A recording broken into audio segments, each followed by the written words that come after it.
present my screen and just let me know if it's visible. Am I clearly audible? Yeah. Yes, ma'am.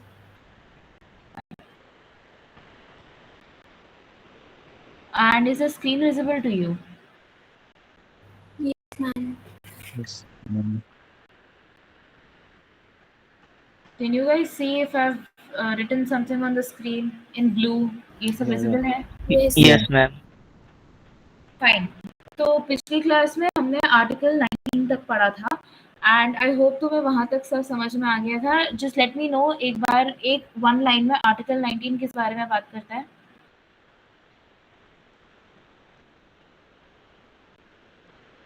What does Article 19 talk about, guys? We did this in the last session. Freedom. Yeah, different types of freedoms you have as a citizen of the country. All right, that is what Article 19 talks about. अब Article 20 पता है ये किस बारे में बात करता है? Protection in respect of conviction for offences. ठीक है. अब हमारे देश में सिटीजन जो है, जो क्रिमिनल्स होते हैं, वो भी towards the end of the day हमारे देश के सिटीजन ही होते हैं and therefore the constitution has provided them certain rights as well. उनके पास भी कुछ फंडामेंटल राइट्स है जो उनके नेचुरल जस्टिस और जो उनकी ह्यूमैनिटी है ना, उसे वायलेट ना करें. उनके अपने कुछ राइट्स हैं और वो आर्टिकल 20, आर्टिकल 21, आर्टिकल 22 में लिस्टेड है. ठीक है.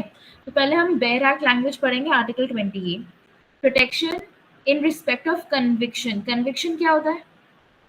Can any one of you answer what conviction is?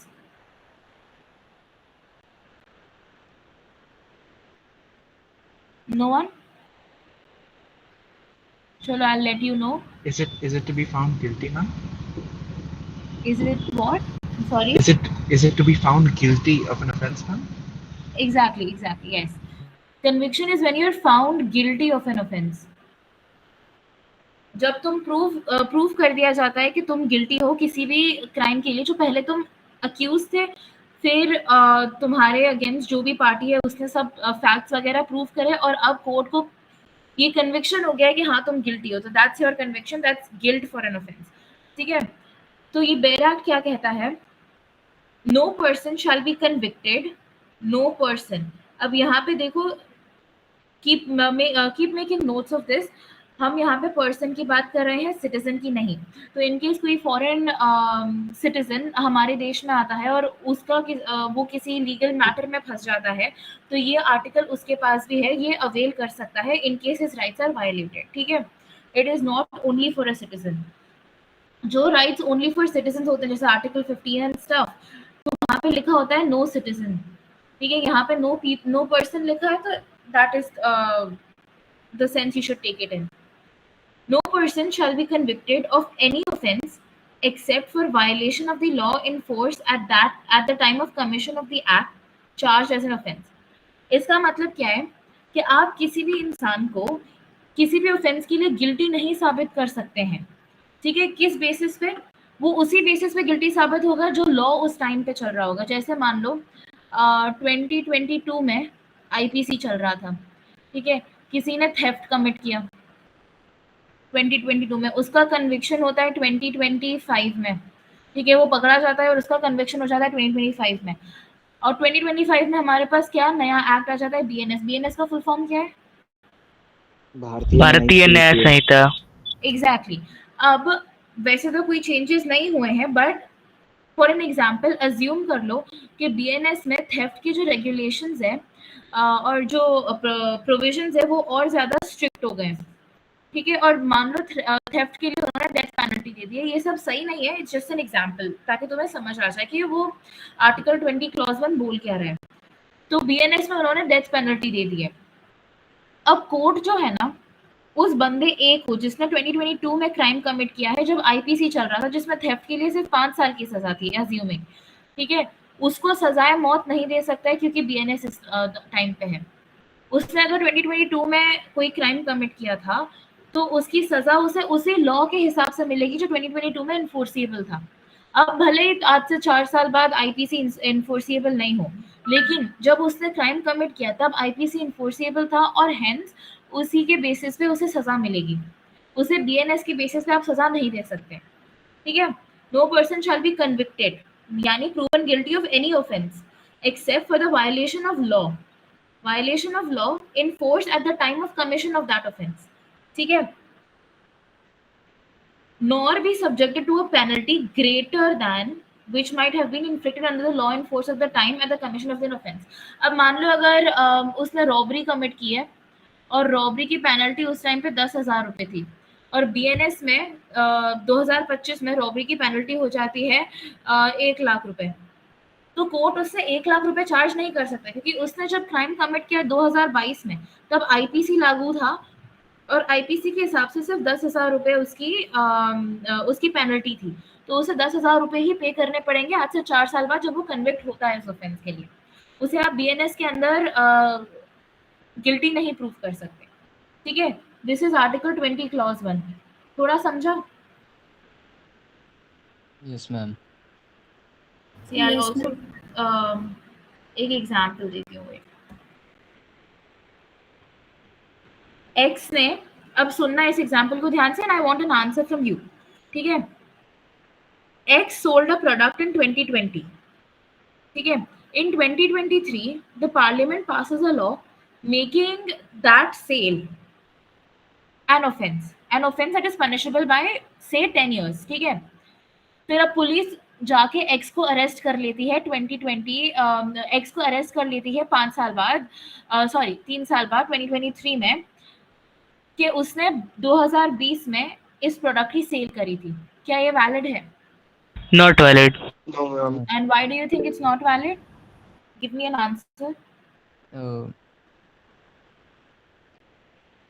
What does Because- Article 20 clause 1 Because crime was committed before the law was passed or made.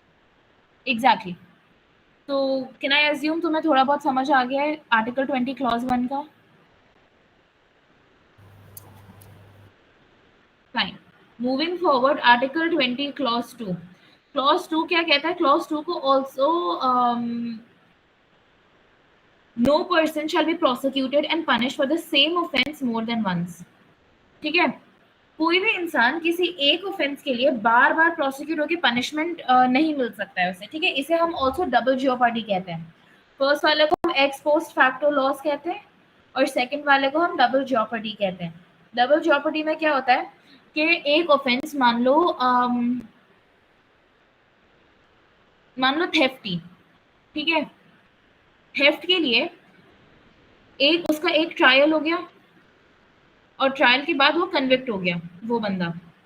ठीक है, कि हाँ उसने ये पूरा जो भी थेफ्ट का ऑफेंस है वो उसने कमिट किया है और उसे उस बेसिस पे सज़ा भी मिल गई। से कोर्ट ने उसे कह दिया कि तुम 5 साल के लिए जेल में कैद रहोगे। ठीक है, अब पुलिस क्या करती है? पुलिस 1 साल बाद इसका केस वापस रीओपन करना चाहती है और ये कहना चाहती है कि हमें एक और फैक्ट मिला है इसी केस पे सेम चीज़ में और हमें और ऐड करना है इस फैक्ट को और इसे वापस से सज़ा देंगे और उसकी सज़ा 1 साल बढ़ जाएगी। तो वो ऐसा नहीं कर सकती है पुलिस। ठीक है, प्रोसिक्यूट दोबारा एक ही ऑफेंस के लिए किसी इंसान को आप 2 बार प्रोसिक्यूट नहीं कर सकते। वो एक बार प्रोसिक्यूट हो गया और एक बार उसे पनिशमेंट मिल गया, ख़त्म। ठीक है, it does not prevent multiple charges. देखिए, ये एक चीज़ उसका एक्सेप्शन है, that it does not prevent multiple charges from the same act if offenses are distinct। अब मान लो उस थेफ्ट की वजह से किसी का मर्डर भी हो गया। ठीक है, और पहले पुलिस को ये नहीं पता होता है। 1 साल बाद पुलिस इस केस को रीओपन करवाना चाहती है इसी सेम केस को थेफ्ट के नाम पे और ये बोल के कि वहाँ पे मर्डर भी हो गया। तब हम डबल जॉपर्डी के अंडर वो बंदा अपने फंडामेंटल राइट्स का वायलेशन क्लेम नहीं कर सकता है, बिकॉज उस वजह से एक ऑफेंस कमिट हुआ है और जो मटीरियल फैक्ट है उस केस का, जो मेन सब्सटेंस है, वो ही चेंज हो जाता है। समझा?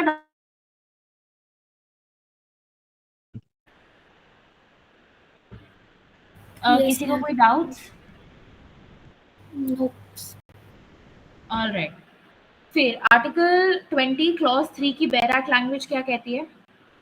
No person accused of any offence shall be compelled to be a witness against himself. आप किसी भी अक्यूज को फोर्स नहीं कर सकते कि वो अपने अगेंस्ट गवाही दे।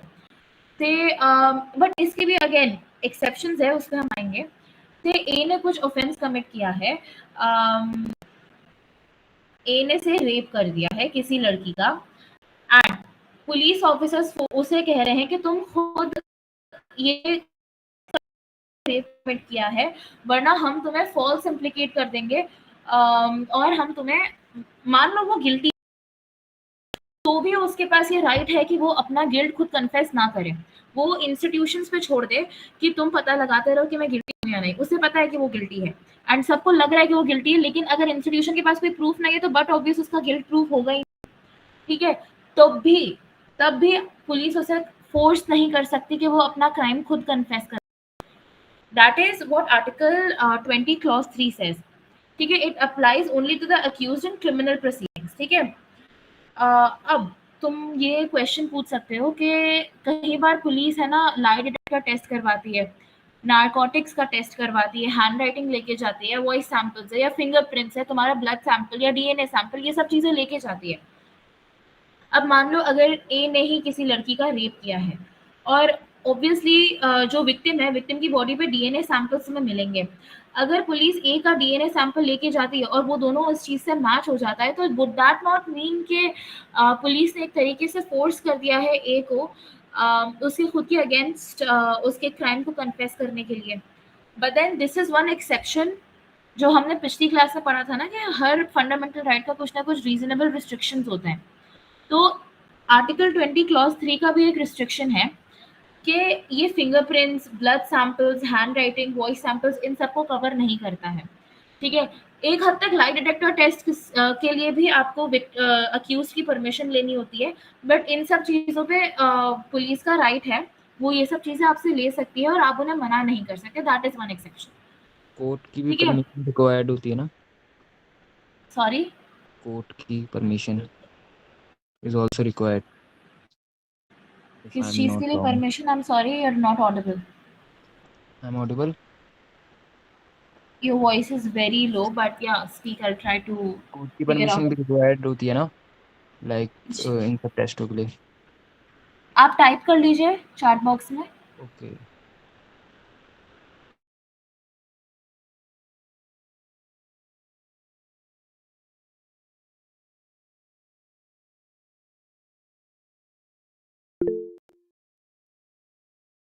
हाँ जी, कोर्ट की परमिशन तो रिक्वायर होगी ही ना इन सब चीज़ों के लिए। फिंगरप्रिंट्स, ब्लड सैंपल्स वगैरह सब के लिए कोर्ट की परमिशन रिक्वायर होती है। इनफैक्ट किसी को अरेस्ट करने से पहले या कुछ भी किसी भी केस में प्रोसीड करने से पहले आपको कोर्ट की परमिशन चाहिए ही होती है। या यू आर वेलकम। तो एक एग्जांपल सुनो।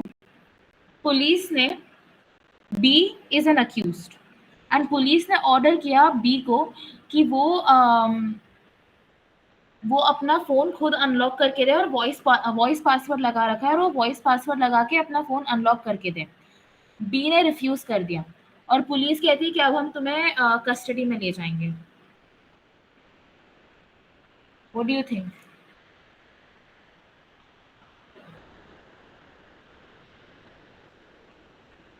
तुम्हें एग्जाम्पल समझा? Ma'am, can you repeat? I'll repeat. Okay. The police orders accused B to give his voice password and unlock his phone, but B refuses. Then the police threatens him custody. Do you think it falls under the ambit of Article 20, Clause 3? No, And why not? because this is the exception of the 20 clause 3. Okay, very good. And say, fine, इतना समझ में आया तुम लोगों को? Article 20 consists of 3 clauses. Clause 1 which talks about ex post facto law, Clause 2 which talks about double jeopardy, and Clause 3 which talks about self incrimination. ठीक है, अब मुझे बताओ Article 20 Clause 1 कौन एक्सप्लेन करेगा तुम में से?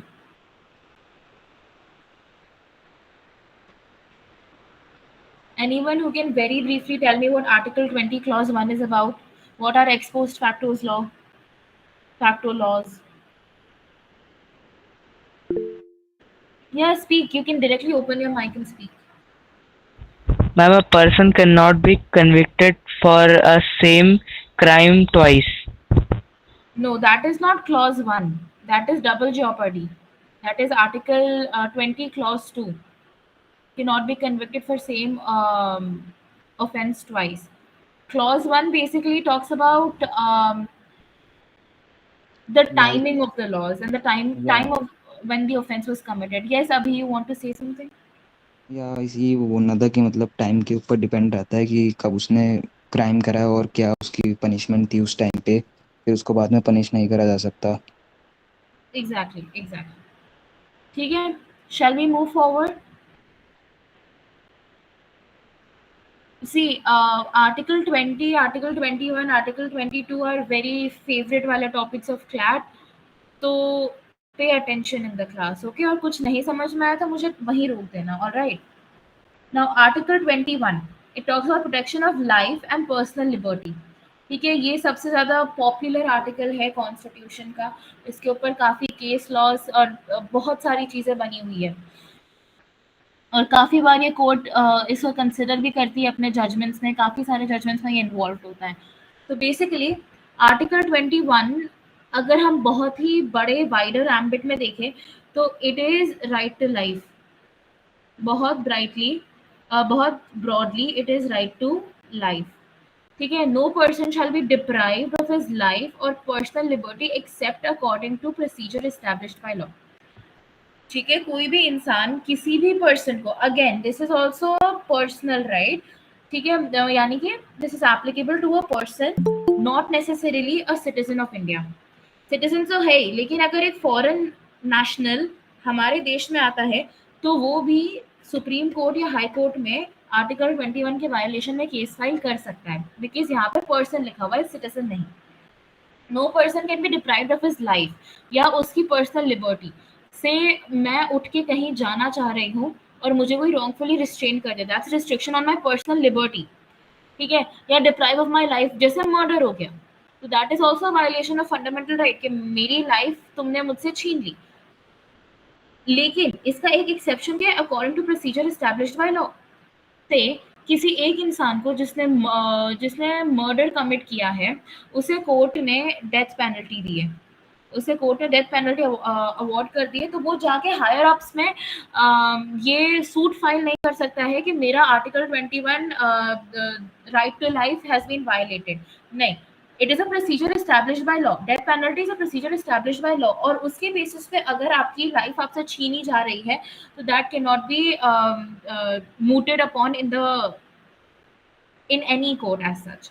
ठीक है, now from procedure established by law, see this is not very important, life, अगर हम life की बात करें, this is the word life here, under article 21 that includes right to live with dignity। ठीक है, इस पे एक डिबेट भी थी, right to die with dignity क्या इंडिया एक्सेप्ट करता है या नहीं, वो जो पैसिव यूथेनेशिया वाला केस था ना, इस बारे में आप रिसर्च करना। यूथेनेशिया आगे है लीगल नॉलेज की क्लासेस में, यूथेनेशिया भी आपको पढ़ाया जाएगा, बट अभी सिर्फ आपकी बेसिक नॉलेज के लिए सर्च करना पैसिव यूथेनेशिया के बारे में, और सर्च करना कि क्या इंडिया में राइट टू डाई डिग्निटी है, क्या कोर्ट रिकॉग्नाइज करता है, and then let me know. ठीक है, तो life under article 21 includes right to live with dignity, right to privacy। ये जो जस्टिस पुट्टास्वामी केस के उसमें आया था, उसमें कोर्ट ने पहली बार राइट टू प्रिवेसी रिकॉग्नाइज किया था। ये केस नेम याद रखना, ठीक है।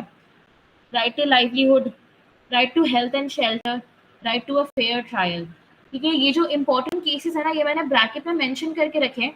ऑल्दो आपसे लाइक पूरा केस लॉ विद साइटेशन वगैरह कोई नहीं पूछेगा, but just remember in case Puttaswamy is mention तो आपको याद होना चाहिए, हाँ ठीक है, आर्टिकल 21 का मेंशन आएगा, right to privacy, right to life में इंक्लूडेड है। ठीक है, now again right to life is also one article that is suspended under national emergency. ठीक है, आर्टिकल 359 कहता है ना कि सारे फंडामेंटल राइट्स नेशनल इमरजेंसी में सस्पेंड हो जाते हैं, तो article 21 is one such right जो कि सस्पेंड हो जाएगा। ये ऐसा राइट नहीं है कि जो हमेशा रहेगा। ठीक है, समझ में आया थोड़ा बहुत? Yes, अच्छा मुझे बताओ, आर्टिकल 21A के बारे में जानते हो तुम लोग? Article yes ma'am, right to education. Right to education, और किस अमेंडमेंट एक्ट के थ्रू ये ऐड किया गया था? Ma'am, 86. 86th constitutional amendment. Absolutely very good. 86th Amendment Act of the Constitution से ये ऐड हुआ था 2002. ऑलराइट, आया समझ में सबको? Article 21 is very simple. You don't have to like remember ये जो इसके ऊपर जितने भी केसेस हुए हैं बहुत डेप्थ में, बट ये 3 केसेस इंपॉर्टेंट है, Puttaswamy, Olga Tellis and Hussain Ara Khatoon, जो मैंने मेंशन कर रखा है. ठीक है, जस्टिस पुट्टास्वामी में यही बोला गया था, 2017 का केस है कि जो प्रिवेसी है that is intrinsic to life and liberty and therefore it falls under the ambit of article 21. ठीक है, समझ में आया इतना?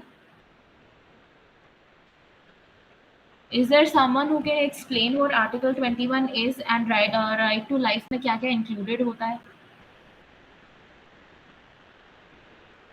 कोई भी बेसिक हिंदी इंग्लिश जो लैंग्वेज आती है उसमें समझा दो यार.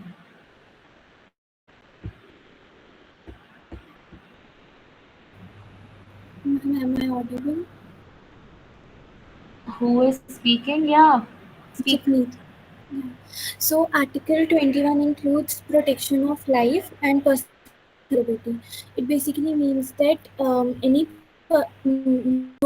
no person shall be deprived from his life and personal liberty except by the grounds which are laid by the law.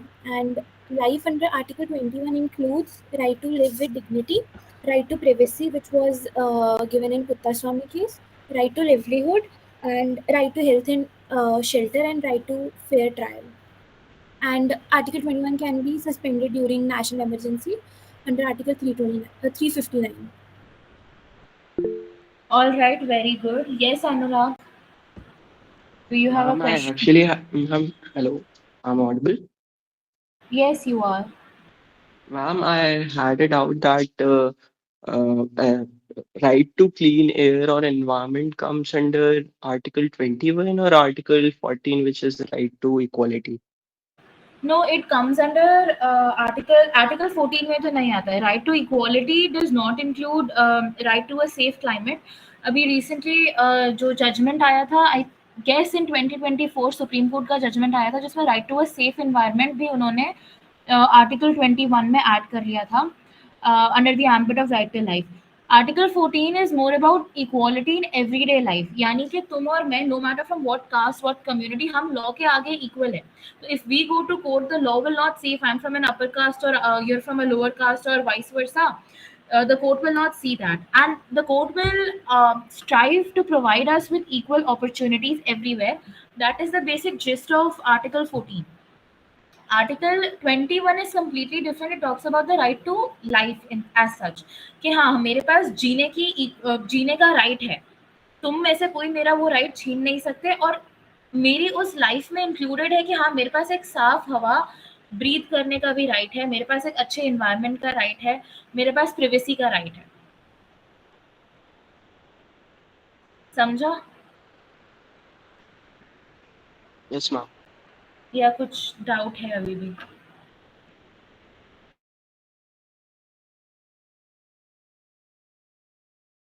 चलो फिर आगे बढ़े.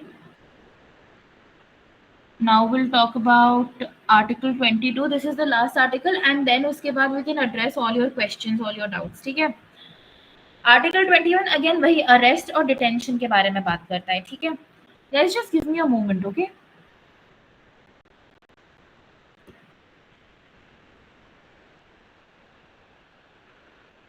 Is the screen still visible?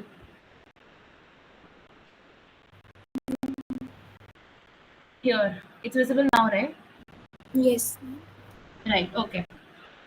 तो आर्टिकल 20 बेसिकली हमारे लिए क्या बात करता है? Protection in respect of conviction के. ठीक है, अगर एक बंदा है वो कन्विक्ट हो गया है किसी ऑफेंस के लिए, तो उसके पास 3 राइट्स है.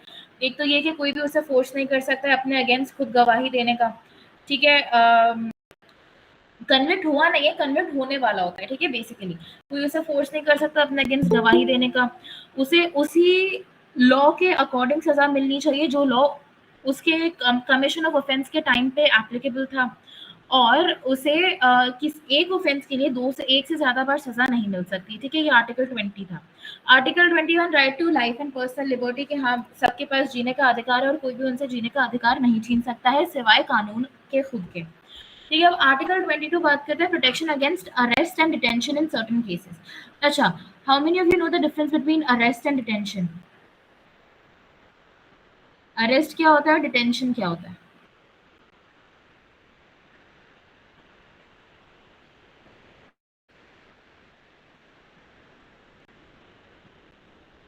Anybody? Am I audible?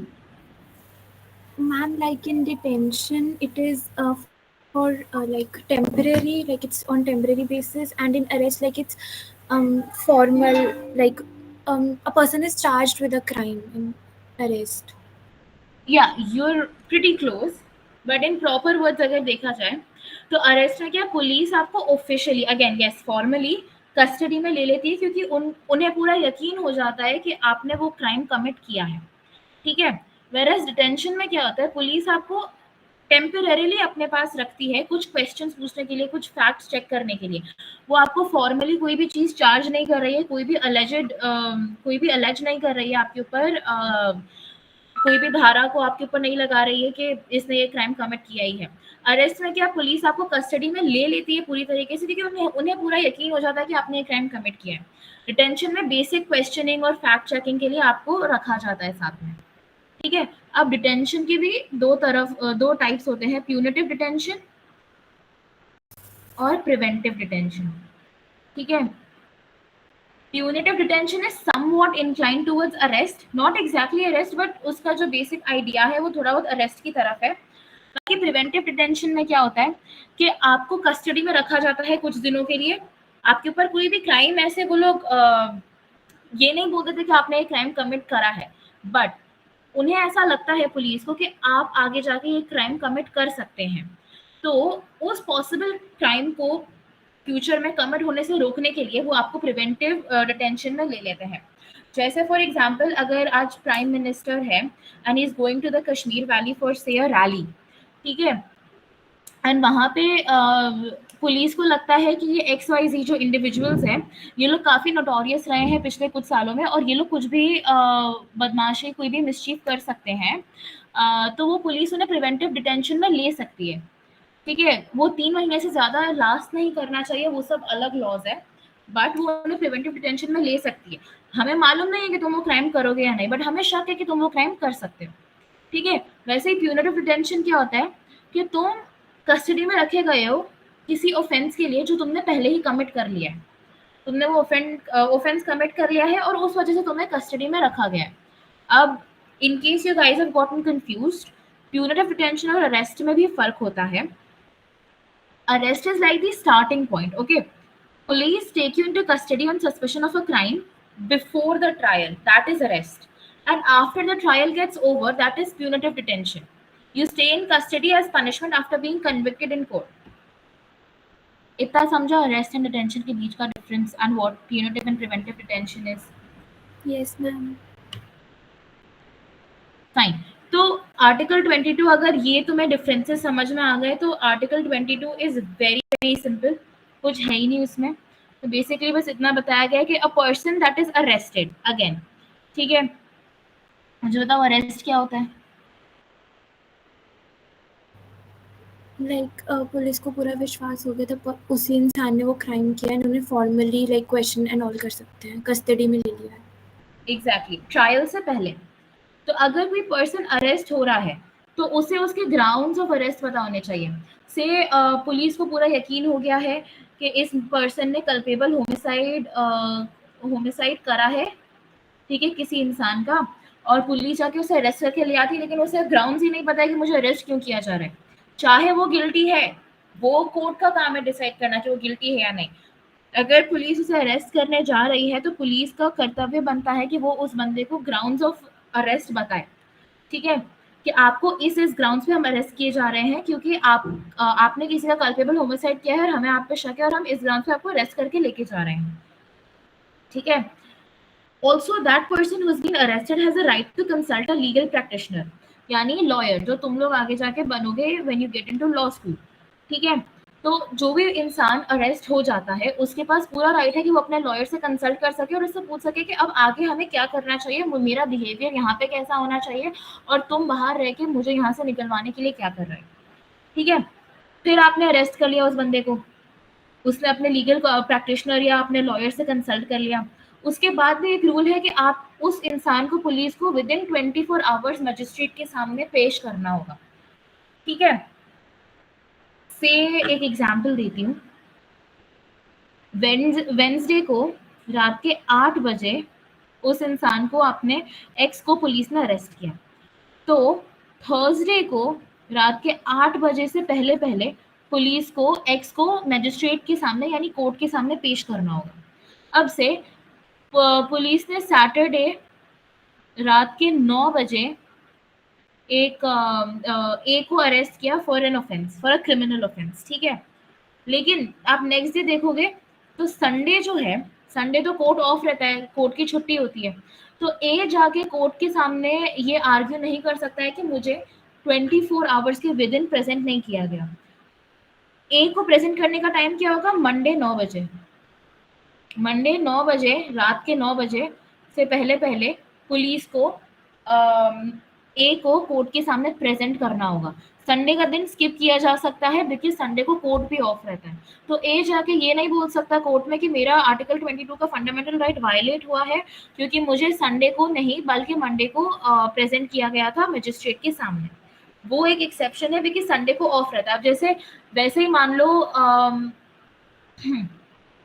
15 अगस्त की छुट्टी है, 14 अगस्त को किसी इंसान को अरेस्ट किया गया, 15 अगस्त को कोर्ट बंद रहता है और 16 अगस्त को उसे प्रेजेंट कर दिया गया। तो उसके पास कोई भी ग्राउंड नहीं होगा पुलिस को चैलेंज करने का या मजिस्ट्रेट में अपीयर करने का कि मेरा आर्टिकल 22 वायलेट हुआ है। ठीक है, अब ये जो 24 आवर्स है ना, इसमें ट्रैवल कॉस्ट, ट्रैवल टाइम जो है ना वो इंक्लूडेड नहीं है।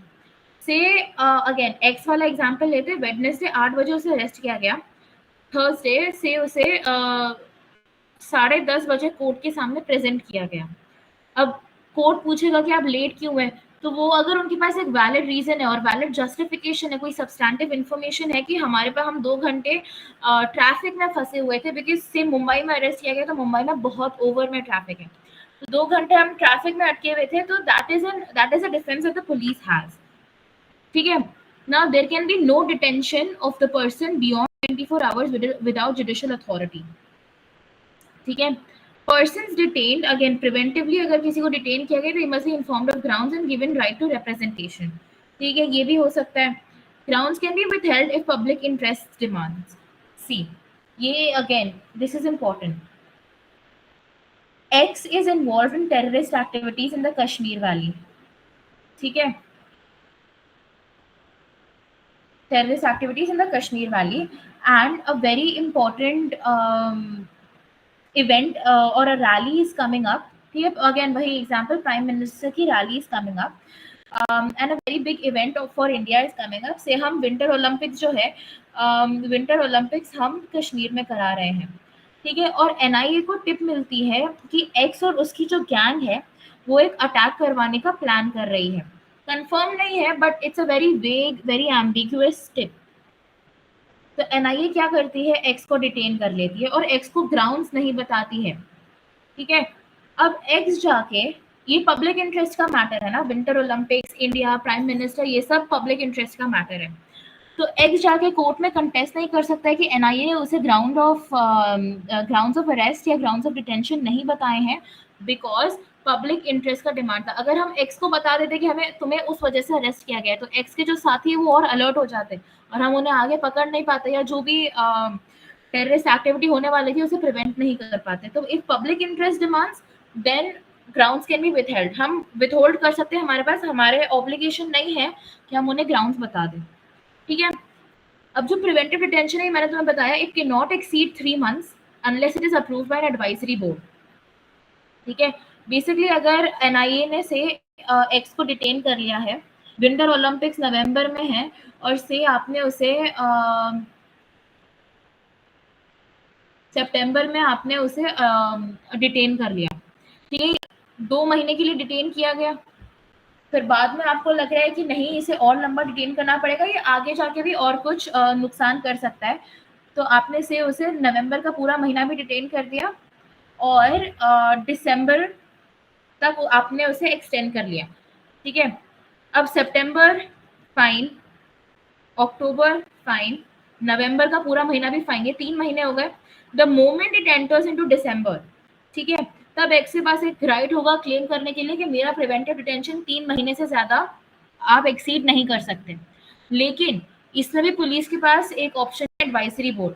अगर पुलिस को लगता है कि नहीं जेन्युइनली बहुत बड़ा मैटर होने वाला है एंड बहुत ज़्यादा रिस्क है कि अगर हम एक्स को बाहर निकाल दें तो सिक्योरिटी को बहुत ज़्यादा रिस्क है, तो वो एक एडवाइजरी बोर्ड की मीटिंग कॉल कर सकते हैं। और अगर एडवाइजरी बोर्ड कन्विंस हो जाता है कि हाँ एक्स को बाहर निकालने से बहुत नुकसान होगा और बहुत रिस्क है, तो वो अप्रूव कर लेता है उसकी डिटेंशन, 3 महीने से एक्सटेंड कर लेता है कि हाँ ठीक है आप और ज़्यादा टाइम तक उसे डिटेन कर सकते हैं।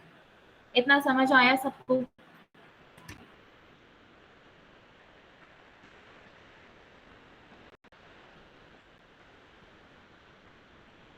किसी को कुछ डाउट्स है?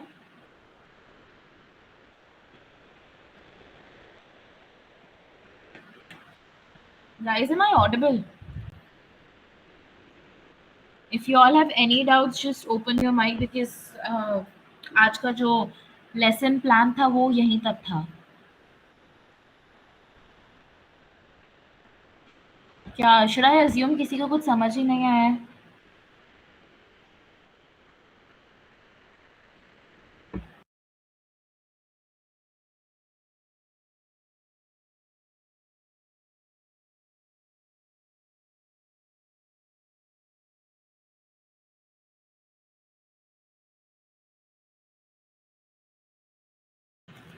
Guys, genuinely asking, अगर तुम लोगों को नहीं समझ में आया, we have time, I can re-explain all of this again. Just let me know, at least open your mics and speak.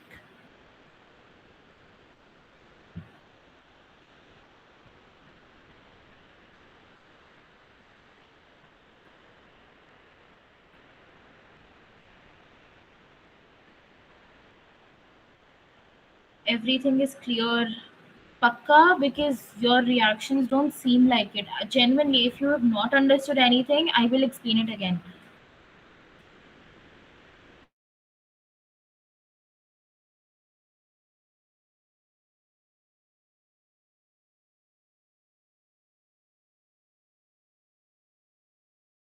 Fine, then if everything has been understood, then we can proceed with your doubts.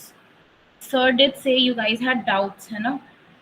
तो हम वो कर सकते हैं अगर तुम्हारे सबके सारे डाउट्स क्लियर हो गए हैं तो, और तुम्हें अगर कॉन्सेप्ट समझ में आ गया तो। अच्छा, तुम्हें कॉन्सेप्ट समझ में आ गया? Can somebody explain article 22 to me?